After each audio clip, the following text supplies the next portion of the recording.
23 de mayo, Día de Glass, los y les trabajadores de la educación.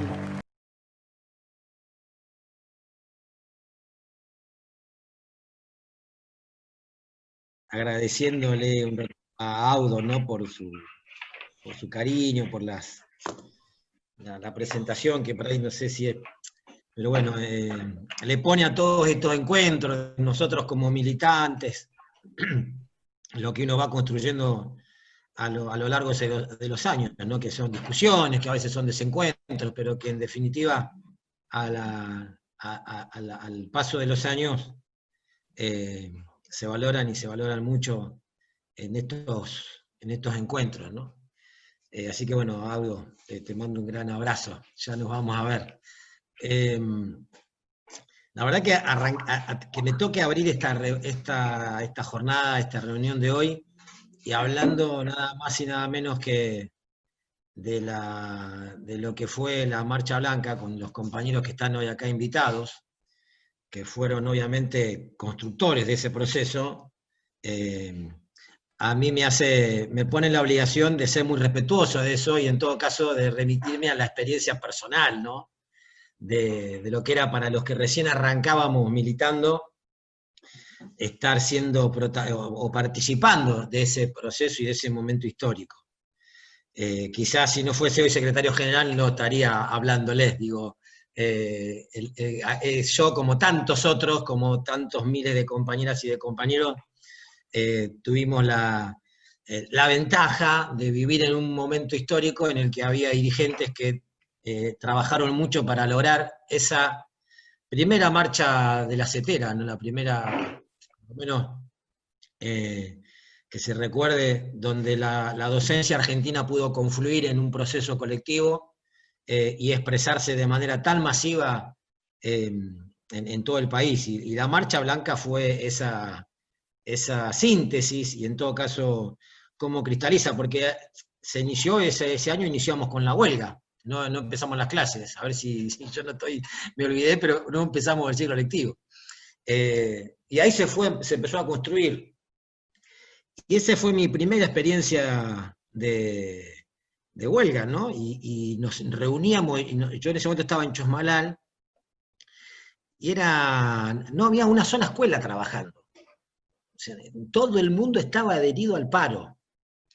Y a un paro que estaba convocado nacionalmente.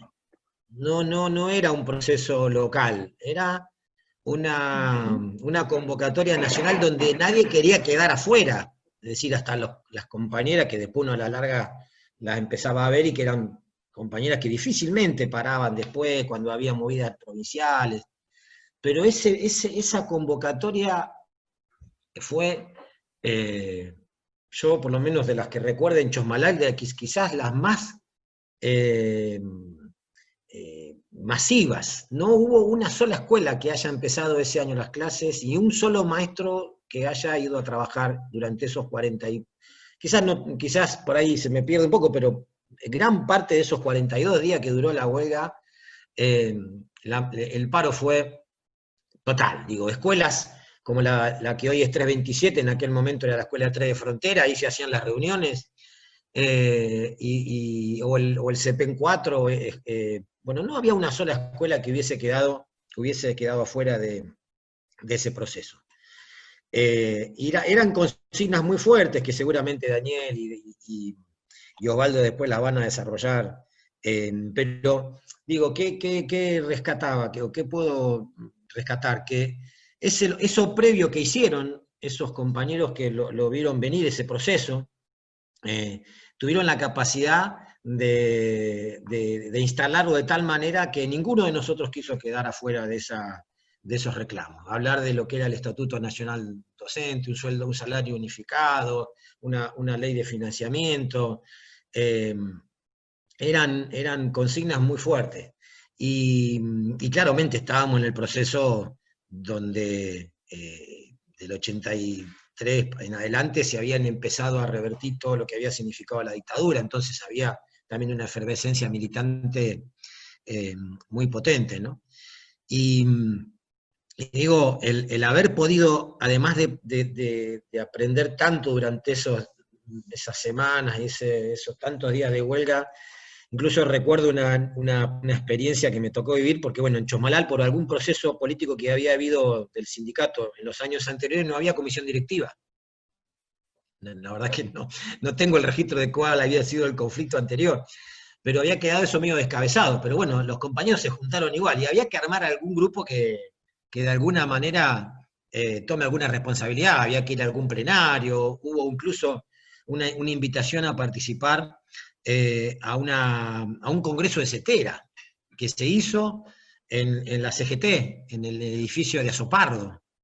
Y bueno, los que éramos muy jóvenes en ese momento éramos habladores y nos metíamos. Entonces, bueno, por eso los más viejos nos dijeron, bueno, vos, Carlitos Lator, era otro compañero que estaba en ese momento, y otras compañeras más, bueno, ustedes van y vayan, y empezamos a hacer esa movida así de suerte de comisión que representaba a Chosmalal. Y en una de esas me toca, en suerte, cuando reparten las actividades, ir a ese congreso de CETERA. Imagínense ustedes, en ese momento, encontrarse con un Marco Garcetti, que lo veíamos por televisión en los programas de ese momento, ¿no? Bueno, Marta Maffei, que era la compañera nuestra de acá de Neuquén, pero que también estaba empezando a ocupar un rol muy importante a nivel nacional. Esos tipos eran intocables, y uno estar ahí escuchándolo en ese marco aparte, digo, porque por ahí quizás muchos lo habrán escuchado en otras instancias, pero en el marco de la huelga esa, donde Marcos venía marcando en la agenda pública, en ese momento había 2 o 3 programas de televisión que se podían ver, y se hablaba mucho de esa huelga docente, que era una huelga muy grande, y yo me acuerdo de haberlo visto debatiendo con ¿cómo se llaman estos dos que eran los viejos que estaban en esa época en la televisión? A ver, alguno que me ayude. Neustar y el otro. Grondona. Imagínense ustedes los que decían de esa huelga, Neustar y Grondona. Y Marcos Garcetti, con una altura tremenda, bueno, les daba la pelea ahí para defender el sentido de esa huelga de los maestros. Y claro, no es como hoy que uno se entera de todo por los WhatsApp, que te llegan cosas de la red. En ese momento había que escuchar ese programa, porque si no, no nos enterábamos, o a través de los documentos que nos hacían llegar los compañeros de Neuquén. Pero digo, esa experiencia nos marcó muchísimo. Y luego, bueno, lo que fue participar de la Marcha Blanca, que sería interesante, y seguramente lo van a decir, pero hay que escuchar y prestar mucha atención cuando lo digan, lo cuenten los compañeros, cómo se gesta esa marcha, ¿no? Después de tantos días, ¿qué es lo que nos pasa a nosotros en cualquier conflicto? ¿Qué hacemos ahora? Porque se te empiezan a quemar los papeles, no sabes qué hacer.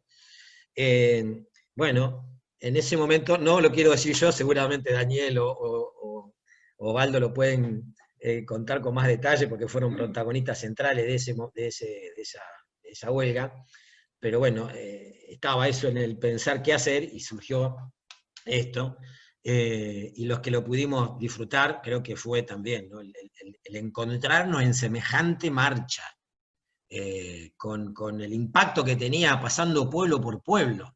Nosotros ahora, vieron que nosotros marchamos mucho, estoy hablando acá con compañeros que tienen más marcha que yo quizá, pero digo, el proceso de esa marcha, de la Marcha Blanca, de llegar a una localidad y que los compañeros salgan a recibirte, y se hacía un acto al otro día, dormíamos en las escuelas, creo que fueron 7 días, si no me falla la memoria, donde salimos de acá, fuimos a Río Colorado, en Río Colorado lo estaban esperando, después fuimos a Bahía Blanca, de Bahía Blanca a Mar del Plata, de Mar del Plata creo que fuimos a Avellaneda, o por ahí, bueno, en cada lugar se hacía un acto, se compartía con los compañeros y las compañeras, y después la gran caminata hasta llegar que era a Plaza de Mayo.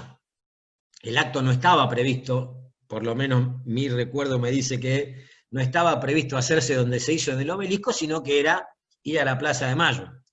Y llegar a la Plaza de Mayo y encontrarnos la Plaza de Mayo cercada por las tanquetas y toda digamos, la policía que no dejó entrar a la marcha, bueno, hubo que hacer un rumbo ahí bastante complejo, hubo tensiones políticas también, porque imagínense ustedes que había que tomar la decisión de salir del lugar al que estaba previsto que termine la marcha, y se terminó en un acto histórico, que es el que tengo una anécdota cortita para contar eso también, que fue el acto que se hizo en el Obelisco.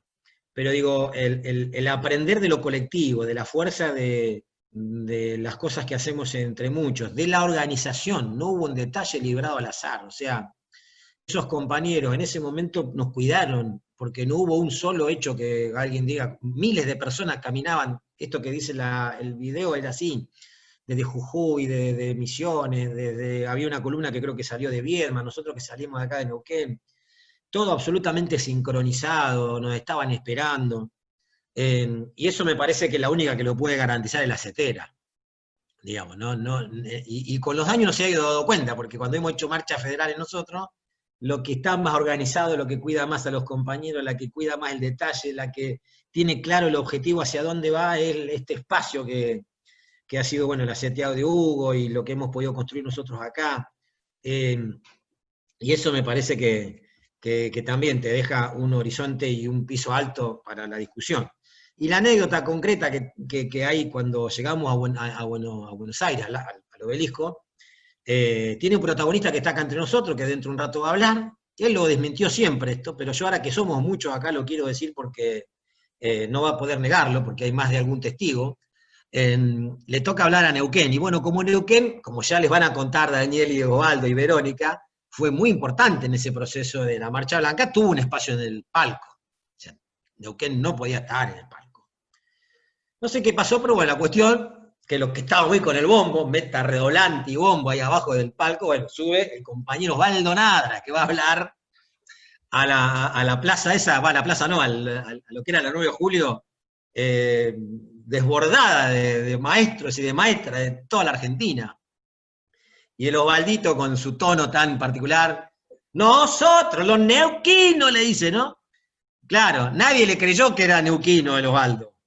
Se le filtró el cordobés hasta, bueno, fue un gran aplauso, muy cerrado, porque la verdad que era merecido, porque también eso expresaba lo que es la afluencia de los maestros de toda la Argentina a esta tierra querida de Neuquén, ¿no? Pero bueno, con esto cierro, un orgullo, un honor estar compartiendo este rato con ustedes, con los compañeros que, bueno, somos casi 100 ya en este encuentro.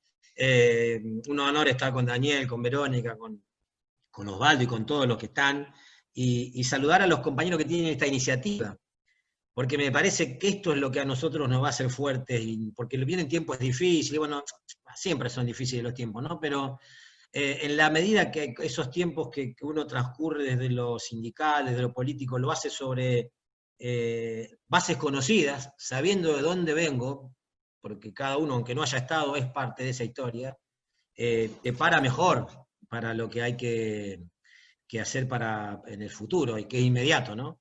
Así que es muy oportuno, es muy oportuna esta instancia, felicitarlos por eso, agradecérselo o reconocerlo, y bueno, gracias por la invitación, y la verdad otra vez es un honor. Muchas gracias, compañeros, compañeras.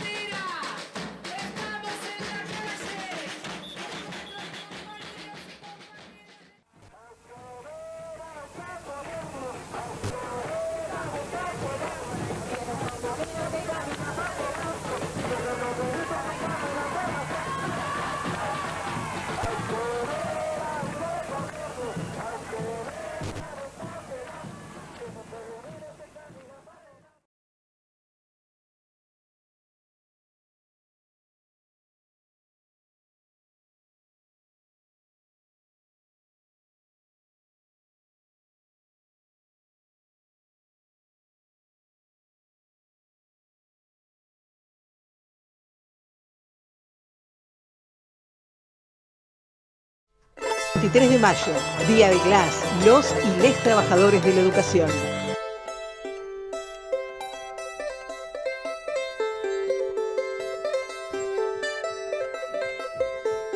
Bueno, yo agradezco también la presentación de Marce, la verdad, bueno, me encanta encontrarnos, poder escucharnos, y gracias por la invitación, básicamente. Bueno, y yo recordando un poco esos años, en el año 88, hacía 4 años habíamos llegado con Marité, que por ahí la veo, acá en Neuquén, y de entrada nos agarraron todos los compañeros celestes de esa época, Hugo, bueno, Luis, que tantos compañeros, y ahí nomás creo que nos afiliamos, yo por eso puse en el 84. Y vivimos la primer gran experiencia que tuvimos, que fue la lucha por los interinos y suplentes. Si recordaron los más viejos, ahí nomás, creo que fue en el 84-85, en Neuquén vivimos esa primera experiencia de lucha que a mí me marcó bastante, porque yo era recién recibida y bueno, llegaba a Neuquén y ya estábamos participando en una lucha que la ganamos. Pudimos pasar a los compañeros interinos y suplentes, digamos que pudieran cobrar su salario completo en las vacaciones. Y bueno, de ahí seguimos militando y yo estaba en el centro. Lo conocí a Osvaldo en realidad en Centenario, me acuerdo en la escuela, ¿te acordás, Osvaldo? En la escuela 109, allá. Y también con él, de alguna manera nos pudimos conectar y me adentré en lo que era el sindicato y demás. Y estaba, como decía, en la capital y no sé cómo fui delegada de la escuela 121, una escuela complicada en esos momentos porque muchas de las compañeras de ese momento, no sé, por decirles, tenía compañera a Ferracioli, por ejemplo, eran ese nivel de maestros, ¿no? Y empezó la lucha, la huelga del 88. Yo era delegada del Distrito Centro, creo que ya a esa altura, sí, a esa altura, si no era congresal o cetera, estaba por ahí. Porque bueno, les quiero decir a todos los compañeros, compañeras, que me perdone Virginia, pero yo era bastante trosca en esa época. Yo armaba lista de como podía, con Liliana, con Susana, que estaba Gustavo Aguirre, y peleábamos contra los compañeros de la Celeste. Y armábamos listas opositoras que sacábamos, como ahora, el 2% de los votos. Y bueno, en el 88 comenzó la huelga, la verdad que yo la viví desde el lugar de mis compañeras del Distrito Centro, donde había que convencerlas, donde iban a dar clase con zapato de taco, donde, bueno, comentaban esto de que se sacaban los zapatos y por primera vez compraban zapatillas para caminar una marcha, y la verdad fue impresionante esa huelga en el sentido de la enorme participación que tuvo de las compañeras y compañeros de Neuquén. Yo no estaba, como estaba tal vez Osvaldo y Daniel, en lo que era la conducción, sino básicamente en eso.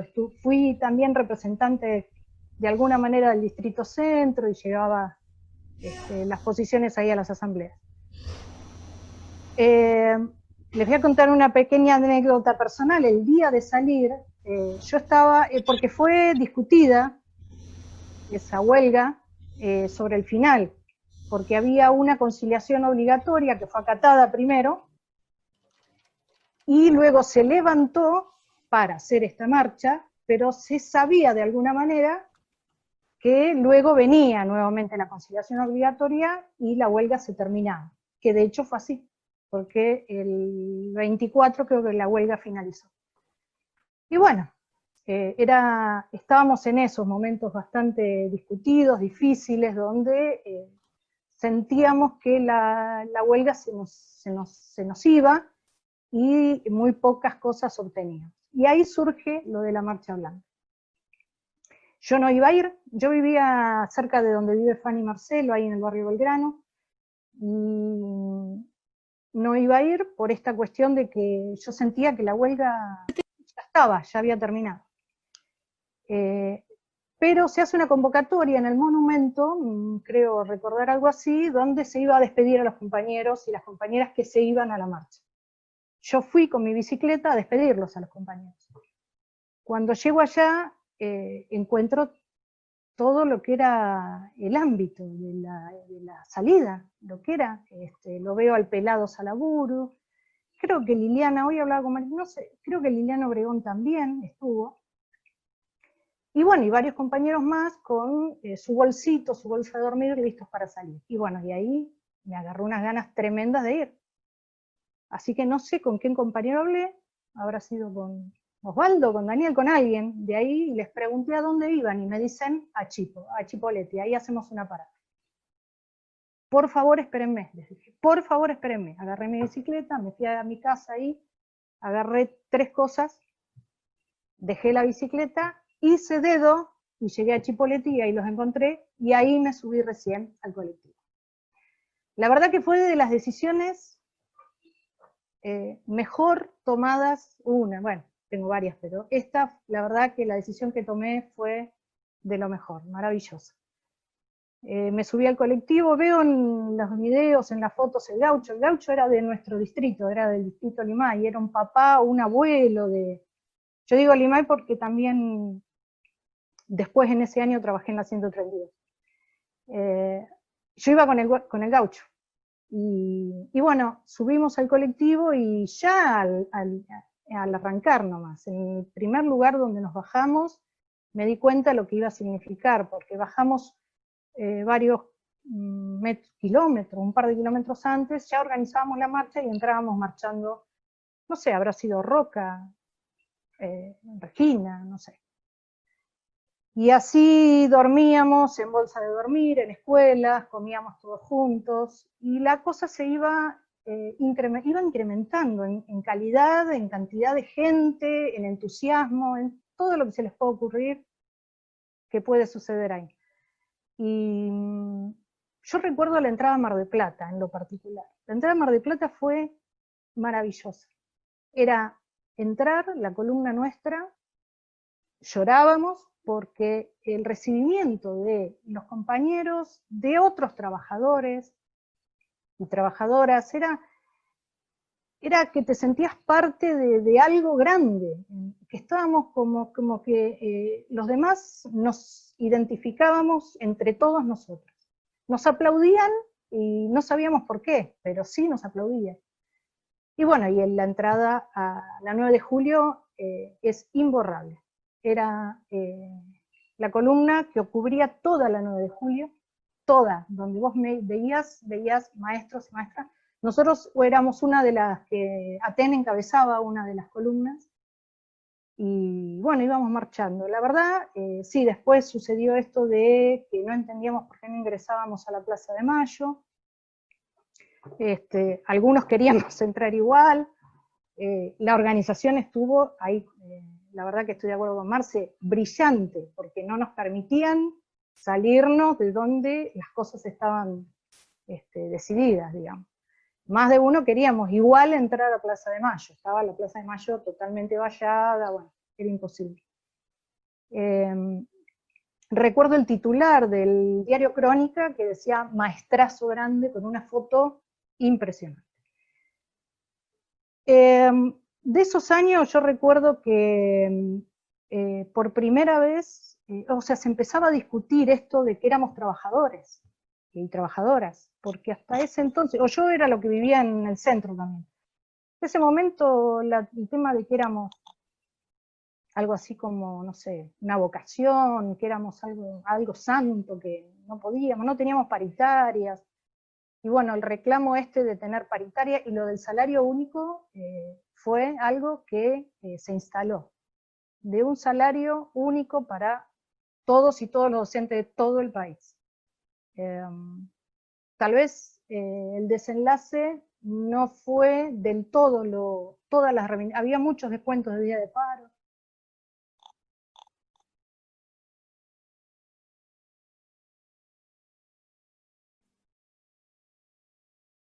Se cortó un poquito, me parece. Lo del cordobés de Osvaldo quedó para toda la historia. Así que bueno, no sé, no se me ocurre nada más de decirles. Gracias por escucharme, gracias por darme este espacio, y bueno, nos veremos en otro momento.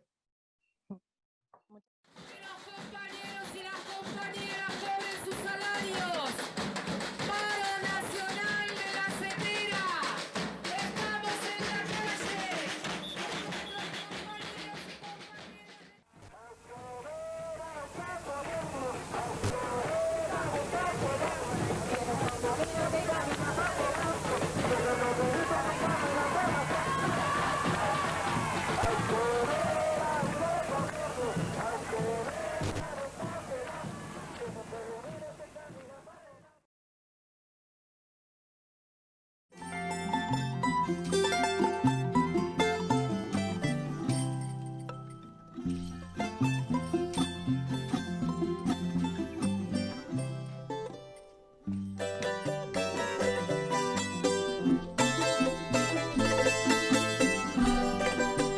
23 de mayo, Día de Glass, los y les trabajadores de la educación.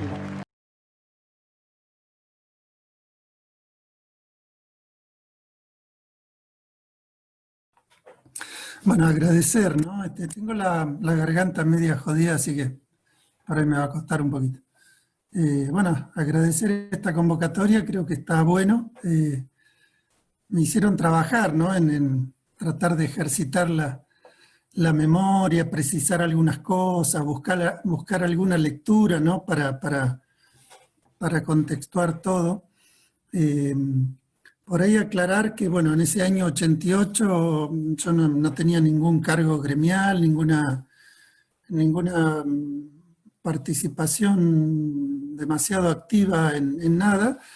Hacía menos de un año que yo estaba en Neuquén Capital. Había transcurrido más o menos 11 años en escuelas rurales del interior de la provincia. Como se mencionó hoy, bueno, colaboramos en el inicio de la seccional Aluminé, que disputábamos ahí con la seccional Zapala a ver cuál había sido la primera seccional del interior. Y después, bueno, en Neuquén, desde el año mediados del 87, me designaron director en la escuela 182 de Jardines del Rey, bueno, donde estábamos haciendo una experiencia educativa fascinante. Cabe mencionar aquí a mi compañera en el equipo directivo, Magdalena Bianchi. Y bueno, empieza ese año 88 con un paro por tiempo indeterminado, decretado por la CETERA. Eso ya lo contextuó un poquito Verónica, muy bien. No recuerdo mucho los detalles, cómo decidí participar. Lo que sí quería por ahí mencionar, es una pequeña digresión, pero puede venir a cuento, que en aquellos años, si bien es cierto, por ejemplo, en nuestra escuela 182 el paro era total, o sea, parábamos todos, según recuerdo, incluido el equipo directivo, pero estaba la modalidad de que el equipo directivo se alternaba para mantener la escuela abierta, o sea, estábamos el director, la vicedirectora, por si venía algún papá, para dar la cara frente a los padres, para dar explicaciones del porqué del paro. Bueno, así que fue una decisión que tomamos con Maggie. Bueno, ella se ofreció a quedarse en Neuquén, a quedarse concurriendo periódicamente a la escuela, por más que estaba de paro. Y bueno, yo de esa manera pude participar de la Marcha Blanca. Bueno, el comienzo, toda la salida del monumento, eso lo explicó muy bien Verónica. Bueno, se fue gestando todo un vínculo, una solidaridad, un clima de encuentro entre los compañeros que íbamos en el colectivo, que es bastante común cuando se va a los congresos, pero en este caso eran varios días, o sea que es un vínculo más intenso, ¿no? Tal como decía Verónica, la llegada a los pueblos donde se paraba era muy intensa porque el colectivo paraba, no sé, un par de kilómetros antes de la entrada al pueblo, y ese lapso lo caminábamos, lo íbamos marchando literalmente, y bueno, en determinado punto de cada localidad estaban concentrados los compañeros trabajadores de la educación de esa localidad, más otros sectores gremiales o de la propia comunidad, o incluso niños, alumnos, padres de las comunidades educativas. Así que se iba gestando todo un ambiente muy, muy fuerte, muy intenso. Yo en particular recuerdo la entrada a Bahía Blanca porque, bueno, soy bahiense, si bien es cierto, no soy un bahiense entusiasta de Bahía Blanca, pero pasé mis primeros 18 años de vida en Bahía Blanca. Y bueno, fue muy emocionante el acto en la Plaza Rivadavia, no solo por ser mi ciudad natal, sino que dimos una vuelta a la plaza. Frente a la plaza a la Plaza Rivadavia de Bahía Blanca, está uno de los íconos del poder neoliberal, del poder oligárquico de Bahía Blanca, que es el diario La Nueva Provincia, al lado de la catedral, que es otro ícono del poder eclesial en Bahía Blanca, ¿no? Y bueno, ahí recordé en ese momento que en el año 73 habíamos estado marchando frente a la Nueva Provincia con unos carteles que decían "La Nueva Provincia miente", ya en aquellos años, ¿no? Así que bueno, fue muy emocionante para mí poder estar en mi ciudad natal junto a los compañeros de SUTEBA. En realidad no recuerdo si existía ya SUTEBA, eso por ahí Marcelo lo puede, pero bueno. Y después, bueno, cada ciudad, no recuerdo lo de Mar del Plata, que recuerda Verónica, pero sí, en cada lugar recibíamos el afecto, y bueno, era como no sé, como un nacimiento, como algo que uno sentía que estaba naciendo, que por ahí no se podía definir, pero que era muy, muy intenso, muy fuerte, muy intenso. Ya después creo que es en Avellaneda, ahí ya nos reunimos con los compañeros que habían viajado desde Neuquén para llegar al acto, bueno, entre ellos Silvia, mi compañera, Norita Silva, que está por ahí, compañera docente de Neuquén, que ahora vive en la provincia del Chubut, que estaba conectada hace un rato. Me acuerdo que almorzamos en el gran comedor que tenía el Hogar Obrero. En esos años existía el Hogar Obrero todavía, era una organización cooperativa muy importante. Almorzamos ahí, bueno, seguíamos recibiendo el cariño, el afecto de la gente que estaba junto a nosotros. Y ya, bueno, las columnas se iban engrosando, ¿no? Cuando llegamos, creo que las 3 columnas confluimos, me parece, en la Plaza de los 2 Congresos. Se iban acompasando los tiempos, ¿no? Gracias a la organización de la CETERA nos íbamos frenando o acelerando como para llegar juntos ahí a la Plaza de los 2 Congresos. Así que confluimos ahí la columna norte, la columna oeste y nosotros que éramos la columna sur, bueno, conformada por los compañeros de los sindicatos del sur, ¿no? Santa Cruz, Chubut, Neuquén, Río Negro, el sur de la provincia de Buenos Aires. Yo tengo muy grabado en la memoria la sensación de estar ahí, de ser no sé, una molécula, un granito de arena en ese mar de gente de las 3 columnas. Yo siento como un latido, ya lo he expresado antes, ¿no? Como que era un cuerpo, que uno era parte de un cuerpo único, gigantesco, que latía ahí en un sentir de una fuerza nueva. Y bueno, no sé, es muy difícil expresarlo, pero era un sentimiento muy, muy fuerte. Se acercaba gente, nos abrazaba, nos saludaba, nos preguntaba de dónde éramos. Bueno, era una fiesta. Después, bueno, estaba la expectativa de llegar a Plaza de Mayo. Bueno, el gobierno de Alfonsín nos bloqueó el acceso a la Plaza de Mayo.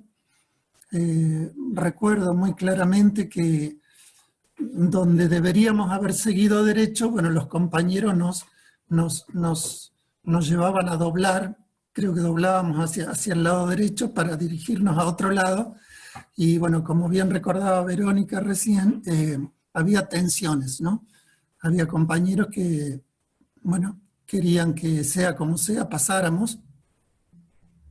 Los compañeros de la organización nos informaban que, bueno, que había todo un dispositivo de represión armado muy fuerte. No sé, Marcelo decía tanquetas, bueno, debe haber habido tanquetas, no las recuerdo en particular, pero sí sabíamos que había fuerzas militarizadas o fuerzas, digamos, de la Policía Federal, sería en ese momento, ¿no? Así que bueno, nos desviamos y terminó el acto en el Obelisco.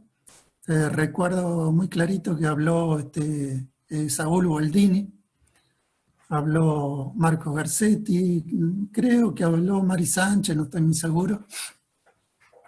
Pero bueno, resaltar lo de Saúl Gualdini porque tiene un componente simbólico o concreto, más que simbólico, ¿no? Porque era ir haciendo realidad la confluencia de los trabajadores de la educación en el conjunto del movimiento obrero nacional.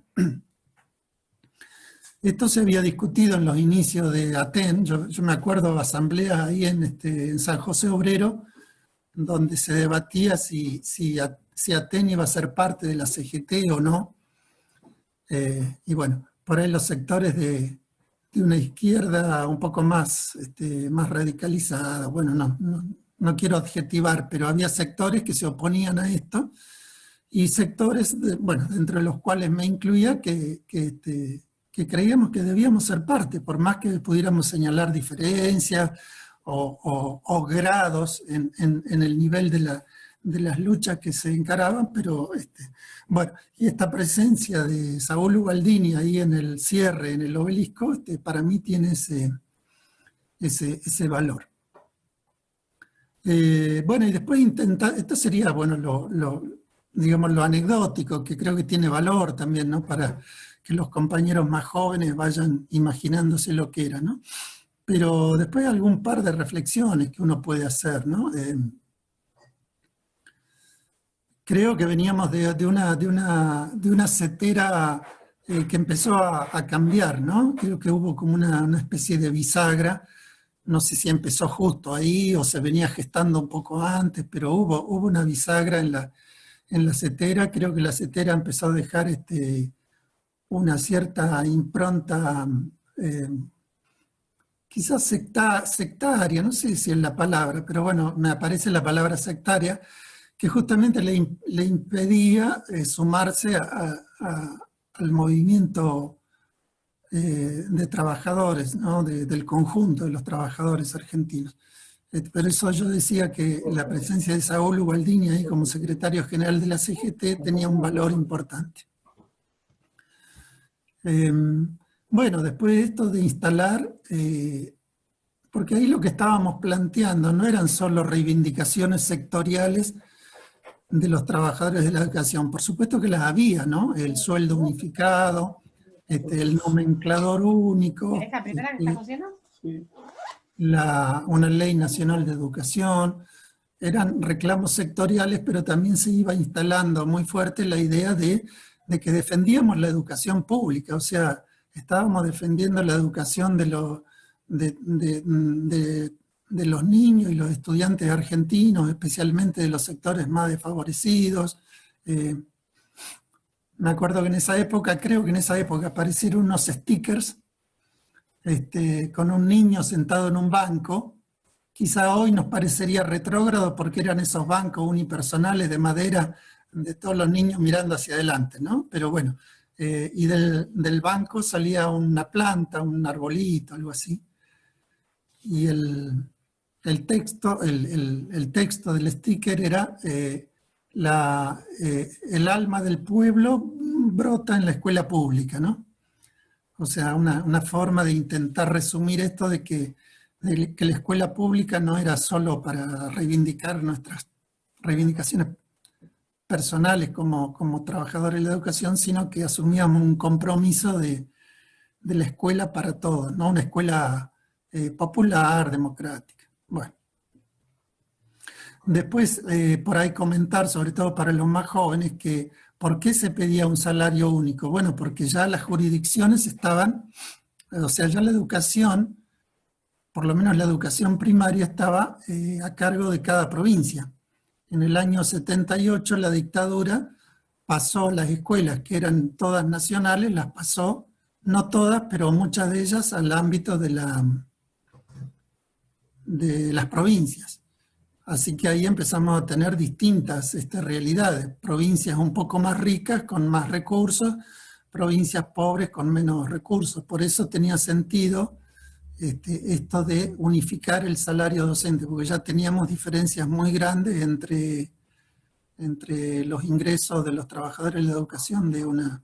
Y después, bueno, la consigna, ¿no? Igual tarea, igual trabajo, se resumía de esa manera.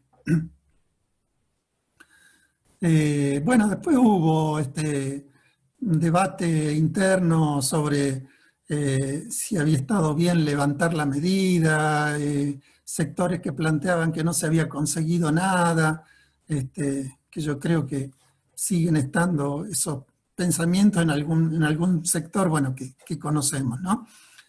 Pero, bueno, yo creo que lo que se valoró, bueno, por un lado, el desgaste tremendo de 40 y pico, creo que 42 o 43 días de huelga, y después el logro, que quizás no es un logro material en el sentido de decir ganamos tantos pesos, tal, sino el logro de instalar la idea de la escuela pública bueno, en la agenda del conjunto del país, ¿no?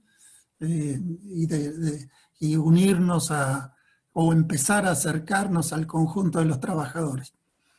No sé, esas son un poco mis reflexiones ahora, pensando en aquello, tratando de hacer memoria, así que bueno, no sé, creo que por ahora eso ya Osvaldo seguramente va a complementar o a disentir en lo que quiera disentir, por supuesto, pero creo que entre los cuatro podríamos más o menos armar recrear un poquito lo que fue aquello para los compañeros que no lo vivieron, ya sea por edad o bueno, o porque no les tocó participar en eso.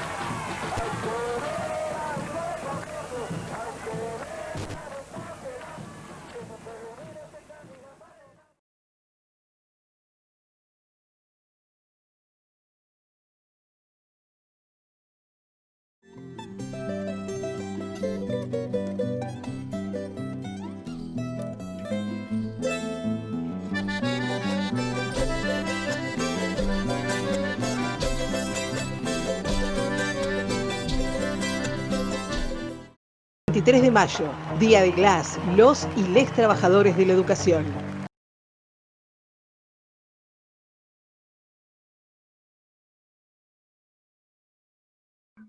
Muy buenas tardes, compañeras, compañeros. Voy a tratar de disimular la tonada, porque se ve que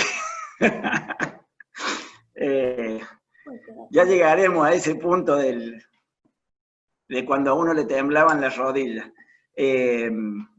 Bueno, a toda nuestra organización, muchísimas gracias. Yo le decía a Emilce la otra vez cuando se conecta para ver si estaba dispuesto a participar, que bueno, que a mí Aten me había dado tanto que ante cada convocatoria para lo que fuera, la primera y única respuesta era sí. Así que, y la verdad que me hace muy bien ver cómo están trabajando, cómo desarrollan este tipo de encuentros y tareas que para todos es enriquecedor. Para nosotros los que la vivimos, porque tenemos unos años más, también escuchar el recuerdo de cada uno. Yo no me acordaba el recuerdo, lo que dice Verónica, que ella se subió en Cipolletti, a medida que ella lo iba contando, bueno, me hizo emocionar mucho. Y es para mí un orgullo pertenecer a este sindicato. La Marcha Blanca en realidad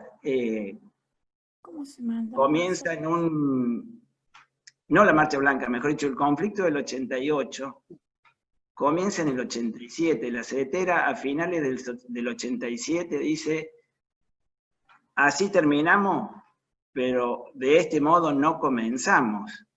O sea, 4 meses antes aproximadamente, la CETERA ya anticipa lo que iba a ser el conflicto del 88.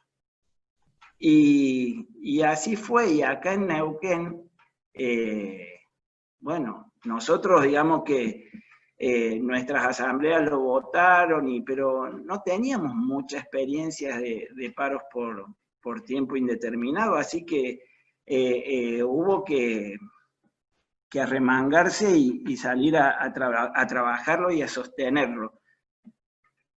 Nosotros tenemos una anécdota. Cuando volvíamos del Congreso de CETERA, donde se decide el tiempo indeterminado, veníamos en el mismo colectivo con los compañeros de la UNTER y paramos en un lugar, se compra un diario Río Negro, creo que era en Río Colorado, y había una información de 7 docentes de acá de Centenario que habían ido a verlo al ministro, al estadístico Fernández, a decirle que en Centenario el paro no iba a llegar ni al 50%. Bueno, nos dieron una mano que ni les cuento. Al otro día estaba el paro ya más que trabajado por la burrada de estas mujeres que fueron a hacer ese planteo al ministro. Pero también se caminaba todos los días la escuela, las escuelas, en realidad no estaba la gente en la escuela, pero caminábamos para sostener el paro. Nosotros acá, yo les cuento nuestra experiencia, que para mí es, digamos, una de las cosas más valiosas, por lo menos de mi experiencia dentro de la seccional Centenario. Yo me pude subir ese colectivo porque había una cantidad de compañeros y de compañeras que coordinadamente sostenían la seccional. O sea, fue una decisión de la seccional que yo fuera a la Marcha Blanca, y yo en ese entonces estaba como secretario general de la seccional, pero la tranquilidad de que todas las compañeras y los compañeros, los que formaban parte de la conducción y los que no formaban parte de la conducción en ese momento, pero eran militantes de nuestra agrupación, iban a sostener la medida. Fermín, Arturo, el Flaco Apendino, el Pablo Ferrer, bueno, todos los compañeros con los que nosotros hemos compartido la construcción de la seccional y del sindicato. Como dice Daniel, sí, la CETERA venía, digamos, el sector celeste en CETERA había desplazado en una ruptura en un congreso de CETERA, porque ya estaban vencidos los mandatos y demás, a lo que era la conducción conformada más con el radicalismo y el PC. Pero todavía estaban como latentes las dos conducciones. Ariscuren seguía, digamos, sonando en los medios y demás, y yo creo que el conflicto del 88 con la Marcha Blanca fue, dejó zanjada esa discusión. La representatividad pasó a estar en lo que se llamaba la CETERA de Marcos Garcetti, por identificarla con un nombre, pero en realidad era un proyecto que estaba encuadrado en la agrupación celeste. Y la emotividad de esos días, yo creo que no me va a salir agregar mucho a lo que han ya dicho los otros compañeros, pero o sea, nosotros pasamos, en algunos lugares dormíamos en escuelas. En Mar del Plata creo que dormimos en un polideportivo. En La Plata fue en el único lugar donde fuimos a dormir a casas de compañeras o compañeros educadores. Así que fueron, por ejemplo, estar en una escuela implicaba para nosotros después tener el contacto que capaz que durante el resto del tiempo no teníamos tanto, que era sentarnos a tomar unos mates en plena madrugada cuando alguno no podía dormir o cuando las patas le dolían, o el cansancio, digamos, como que lo registrábamos recién a la noche. Los colectivos en los que fuimos, había uno que si yo mal no recuerdo, era de la universidad, no sé si se acuerdan, Vero, Daniel y Marcelo, bueno, o todos los otros compañeros que tal vez también hayan ido.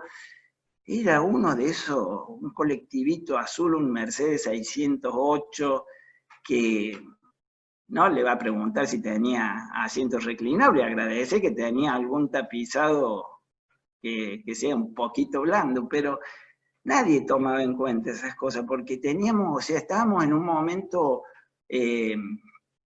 donde el abrazo entre nosotros, que veníamos conviviendo esos días, conviviendo con todos los colores, porque sí, en la marcha estuvo, durante del 18 al 23 que duró la marcha, estuvo integrada en nuestra columna, por lo menos, con distintos colores. Liliana Obregón estaba entre los marchantes. Si se fijan en el video que vimos recién, aparece ella abajo de la bandera. Bueno, había que convivir con las distintas concepciones ideológicas, y yo creo que lo sobrellevamos bien, que tuvimos capacidad para compartir ese tiempo, porque se daban debates respecto de cuál iba a ser el futuro del plan de lucha. En esos debates estaba más o menos el mismo esquema de funcionamiento que al día de hoy también vemos. O sea, uno, cuando no está no digo nosotros, pero la gente que hoy asume la oposición en la interna de ATEN, no hacía algo muy distinto en aquel entonces. Criticaba todos los planes de lucha que nosotros no habíamos sabido llevar adelante, pero no reflexionaban sobre los planes de lucha que ellos tuvieron que conducir cuando fueron conducción y decidieron no conducirlos. Así que ese esquema de funcionamiento yo creo que mucho no ha variado. Hay varias anécdotas, todas muy afectuosas.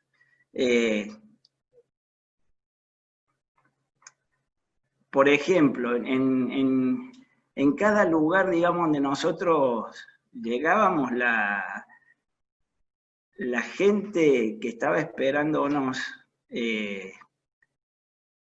yo creo que rompía un poco los moldes. Nosotros también estábamos aprendiendo a que estábamos incorporándonos al mundo de los trabajadores, no de los profesionales, no del apostolado, esa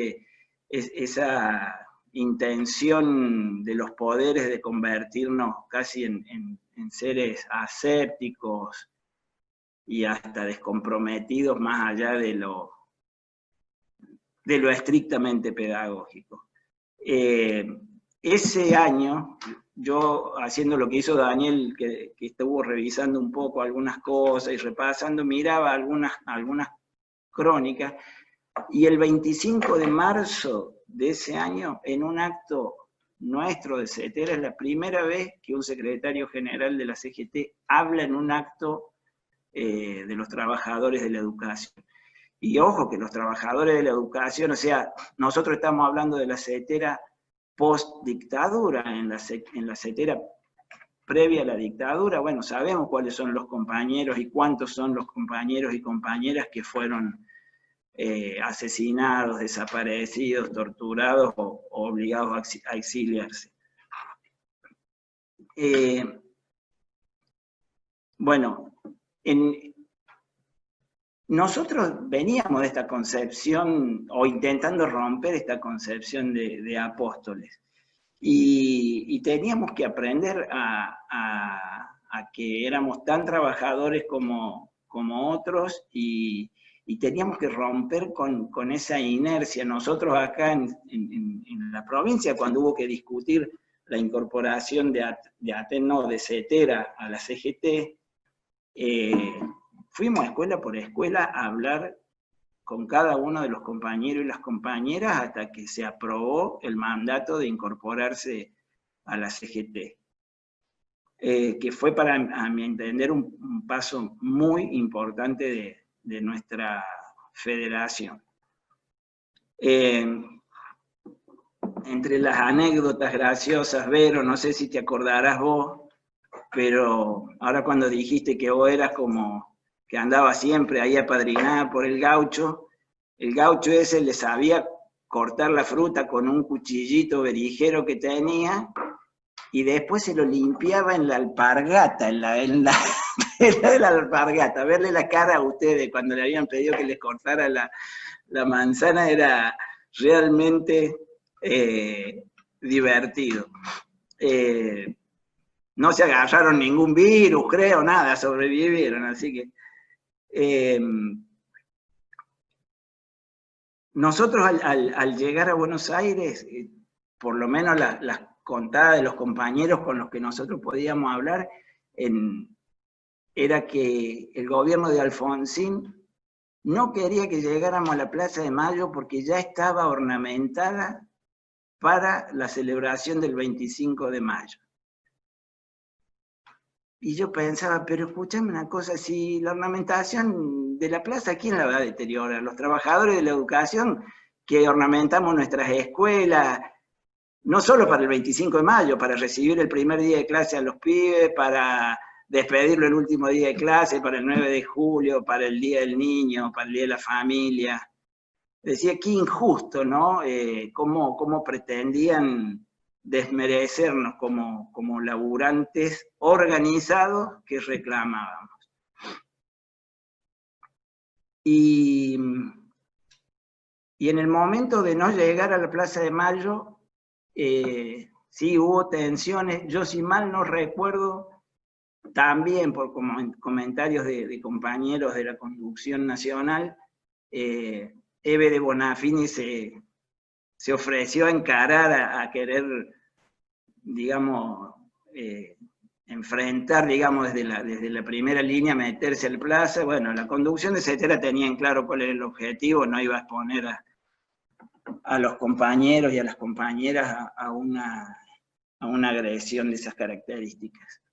Y lo hizo como hizo toda la marcha, o sea, nosotros estuvimos, como bien lo detallan los compañeros, cuidados todo el tiempo.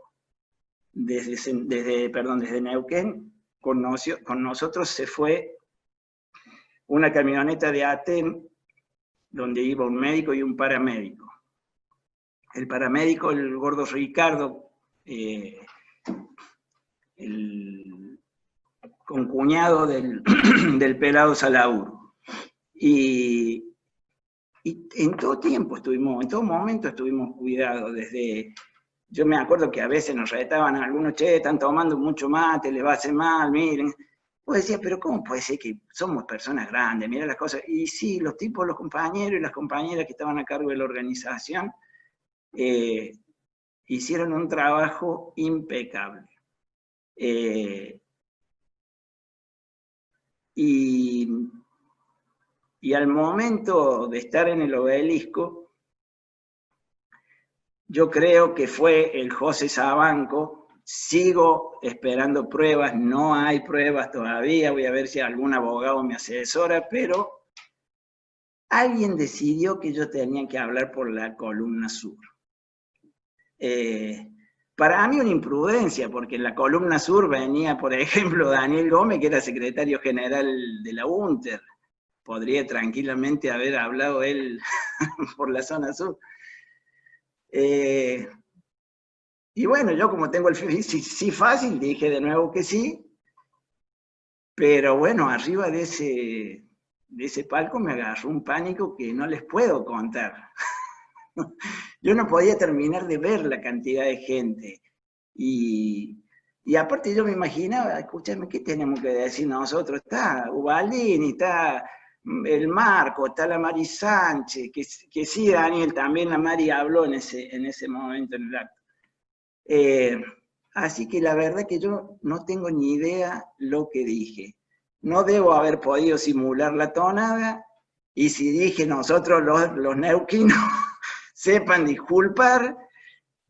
Guagliardo, sigo pidiendo pruebas, hermano, no tenemos ahí que no había una grabación, una filma, nada había que vos lo puedas aportar como prueba de semejante acusación, 30 y pico de años después, ya no, loco. Y encima tengo todos los amigos que dicen que yo dije eso, así que estoy condenado. Vamos a ver si, si traen alguna vez alguna de esas imágenes. Realmente yo lo recuerdo con profunda emoción la Marcha Blanca. La recuerdo y creo que ha sido un hito para la docencia argentina, para los educadores, que después repica en otros métodos de lucha, porque también en esto tenemos que tener en claro que no solamente la lucha es con un paro. O sea, el paro es una herramienta fundamental de cualquier plan de lucha, pero no nos creamos que es la única. O sea, sigamos incorporando todas aquellas herramientas que nos permitan el logro de nuestros objetivos colectivos. Después vino la Carpa Blanca, bueno, hay muchos ejemplos, y también el trabajo en cada una de las escuelas, en la escuela también, fundamentalmente en la escuela se lucha. Bueno, hasta acá donde me sale contarles. Nuevamente gracias al sindicato, a las compañeras y los compañeros que han estado en la organización,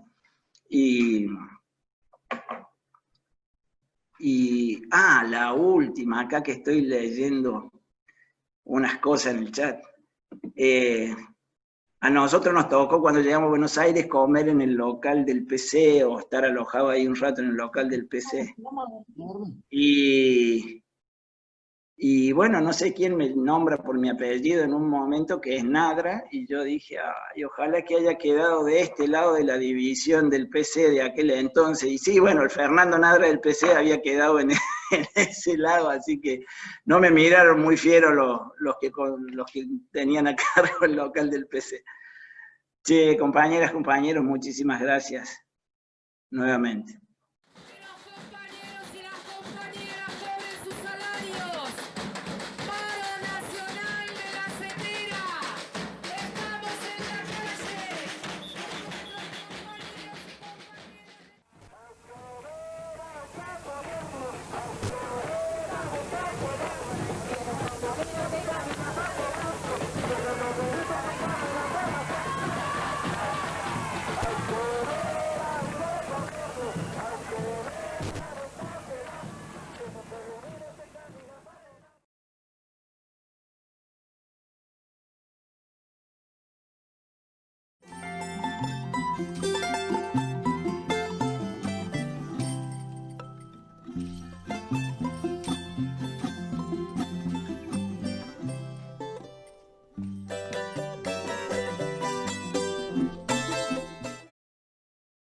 El 23 de mayo, Día de Glass, los y les trabajadores de la educación.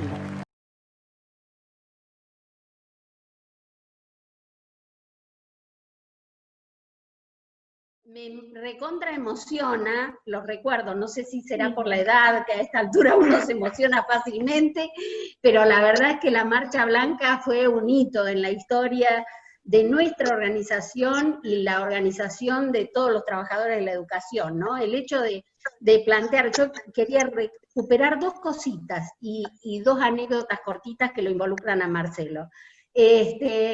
Una es que, bueno, la Marcha Blanca nosotros fuimos después, porque hubo 3 colectivos, nosotros quedó una parte en Centenario y en Neuquén, y después a último momento fuimos para esperar, para llegar juntos, fuimos varios colectivos con militantes. Pero digo estas dos cosas, ¿no? Por un lado, por primera vez se unifica una medida, reclamo gremial que era la unificación del salario básico de todos los trabajadores a lo largo y a lo ancho del país. Entonces, que además Angeló rompió ese, porque nosotros estuvimos ahí de lograr eso, pero Angeló superó ampliamente lo que nosotros veníamos pidiendo para romper, y no lo pudimos lograr. Eso por un lado. Y por otro lado, la otra cosa que quería destacar, que lo mencionaron ahí varios compañeros, es en esos momentos había una unidad muy fuerte y se trabajaba desde el sindicato con la comunidad. Claro, y yo recuerdo, totalmente. Por ejemplo, bueno, pero eso es una cosa que nosotros tenemos que recuperar, porque me parece que ha habido política, ha habido intencionalidades que han hecho que esa unidad se rompa y eso nos debilita. Entonces, recuerdo el recibimiento, cuando llegamos a Buenos Aires, a Capital, que de todos los lugares nos tiraban papelitos, la gente que se acercaba a darnos, a ofrecer cosas, y eso me parece que es muy importante, ¿no? Bueno, todas las otras cosas que dijeron. No, yo me acuerdo que, bueno, yo era congresal de la CETERA, y en los congresales nos quedamos varios días. Y recuerdo que esos días íbamos, los congresales, estábamos en un hotel terrible, en un hotel que nos había mandado Marta, como siempre mandaba alguna cosa para abaratar costos, y no sé si vos te acordás, Marcelo, pero hacía calor y teníamos que bajar al subte, subir, y transpiraba. Marcelo por ahí grita, ¡viva Colipigi! Porque estaba extrañando fuertemente. Y la otra cosa de que recuerdo es que cuando volvíamos, paramos en Bahía, y que tus papis nos esperaban con una rica sopa, porque nosotros anhelábamos muchísimo, muchísimo tomar algo que no fuera las cosas que habitualmente se consumen cuando uno está en medio de esta situación. Y la verdad es que me emociona y me alegra esta cosa, porque hay muchos compañeros que creen que cada lucha empieza con la llegada de ellos. Entonces, la historia es necesaria para ver que las cosas se construyen y que esos logros hay que preservarlos, y la unidad de los trabajadores sigue siendo una ilusión que hay que trabajar permanentemente. Eso nomás, y gracias, gracias.